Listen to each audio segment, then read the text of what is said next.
O, diba? First video after surgery. Yung video, long video. Kasi, puro reels lang yun eh. Sabi kasi ng doktor ko, wag na daw ako magpataba kasi useless din naman, di lumalaki yung boobs ko.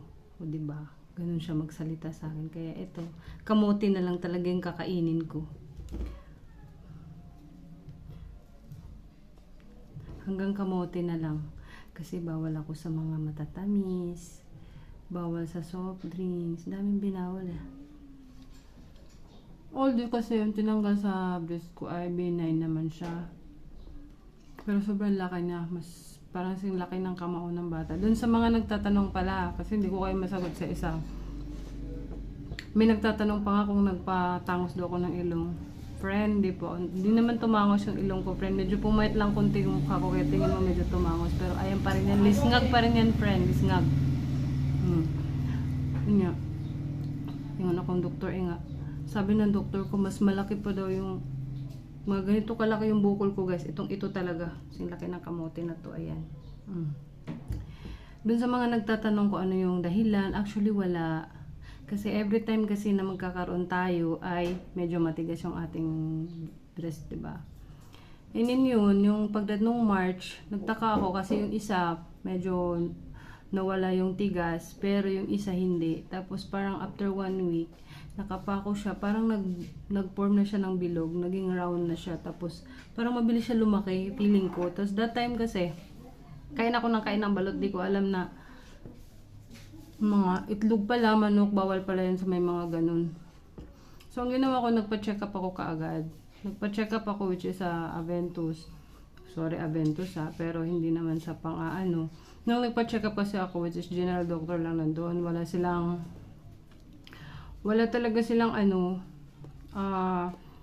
yung mag-ultrasound. So nagpa-ultrasound ako sa UMC kasi nung doon sa Aventus, sabi kasi sa akin nung secretary ng, basta hindi ko alam, basta nurse siya doon na na-assign sa ultrasound.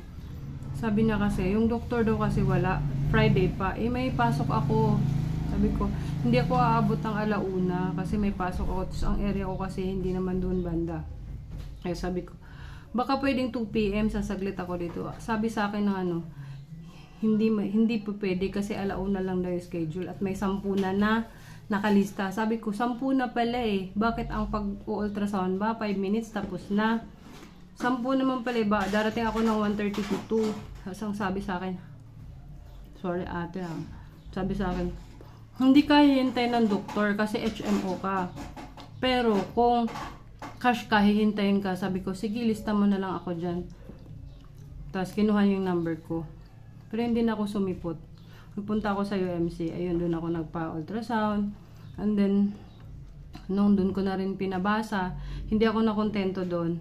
Kasi tingin ko kasi pag doon ako, tapos ni-required ako magpa-biopsy, sabi ko. Masyadong mahal magpa-biopsy doon. Mauubos naman ang HMO ko.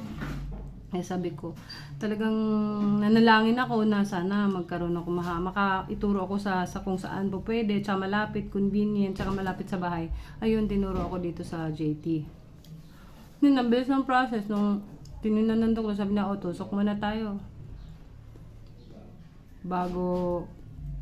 Tusok muna daw kami bago opera para hindi daw po ito. So nung sabi ko, kasi usually, sabi ko sa doktor, kasi usually pag tinusok, pag binayopsy, kasi ang tagal ng result. Sabi ni UMC kasi 3 months daw. Hindi, hour lang yan. So nagpunta. Dito kita papuntahin. So pinapunta niya ako ng Las Piñas. Perpetual Delta. After an hour, 45 minutes, may result na kagad. Ang bait-bait pa nung nag-biopsy sa akin. Parang, sabi niya, minawagay pa niya yung result. Wag kang mag-alala, Miss Guarda, kasi B9 naman ko. Ay, salamat. Pero ang laki na daw Okay. Tapos bumalik ako sa doktor ko. Sabi ng doktor ko, kailangan mo na mag-clearance. So, ako, laboratory lahat. Tawag na ito.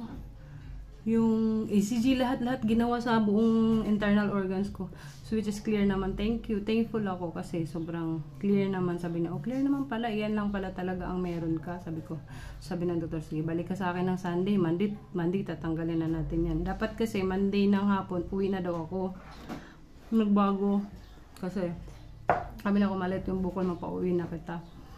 Sabi kasi, nung sobrang laki, dapat tatanggalin yung buong dede ko. Sabi nung assistant ng doktor. Kasi sabi ko, Dok, huwag mo naman lahat, tirahan mo naman yung asawa ko. Singlit na nga, tapos uubusin mo pa. Kaya yun, medyo natawa siya, sabi niya. Okay, kwela ka ha. Kailangan. So, hindi naman talagang ang haba nga lang letters. Sobrang laki talaga. Dun sa mga nagtatanong kung ano yung nabukol ko, which is, hindi ko kasi masabi kasi hindi siya cyst, hindi siya tumor, which is fibroadenoma ang tawag nun. Kung gusto nyo talaga malaman, i-google nyo na lang po. Kasi, ang hirap mag-explain. Kasi bawat isang tanong, i-explain ko. Kasi, para na rin dun sa mga babae na may nararamdamang kirot, pintig sa breast nyo, huwag nyong baliwalain. Kasi hindi ganun kadaling magkaroon ng bukol.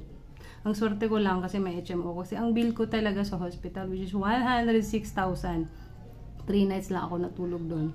Kalahati doon sinalo ng HMO. So yung kalahati na lang yung sinisettle namin cash. Thankful din ako sa family ko, sa friends ko, sa lahat, sa mga hipag ko, sa lahat-lahat. At sa mga nangumusta sa akin, sa mga nagtatanong, doon sa nagtatanong na nagparetoke ba ako kasi may nag-post ako na naka-elastic bandage lang. May nagparetoke ba daw ako na ilong? Hindi pa po sa ngayon. Pag yumaman ako dito, pag maraming manunood yun, may pangparetoke na ako. So yun lang. Sa mga ang maipapayo ko lang doon sa mga baba, kagaya ko. Kasi pag may naramdaman kayong kirot sa dibdib niyo, huwag niyong baliwalain. Huwag niyong baliwalain kasi pwede kasi siyang, hindi natin kasi alam kung ano nang tumutubo dyan. Tsaka yung mammogram, okay din yung mammogram, although masakit, pero sa akin kasi hindi na kailangan yung mammogram kasi sobrang laki na. Pero kung meron talaga kayong naramdaman, ipa-check up nyo na kaagad. Huwag nyo nang antayang lumala kasi baka maging cancer pa. Doon naman sa nagtatanong, ano ba yung ano mo, cancer ba? Sabi ko, hindi naman po. Hindi po. Hindi po ako pababayaan ng Panginoon Diyos. Hindi po siya cancer, benign po siya. Pero nag-iingat ako kasi gusto ko na rin talagang pumayat kasi sinabihan talaga ako ng doktor na huwag mo nang dagdagan yung taba mo. May English yun eh. Huwag mo nang dagdagan yung taba mo, sapat na yan. Huwag ka nang magpataba kasi wala din namang chance na lalaki ang breast mo kasi hindi na yan talaga lalaki. Ayan at yan na yan, naliit-liit. O, diba? So, yun lang. Doon sa mga nagtatanong pa, marami pang nagtatanong, i-explain ko din sa inyo isa-isa. Basta fibroadenoma po yung natanggal sa boobs ko. Hindi po siya tumor. Ibang tawag sa kanya kasi pag sa breast pala, ang dami palang tawag ng mga tumutubo doon.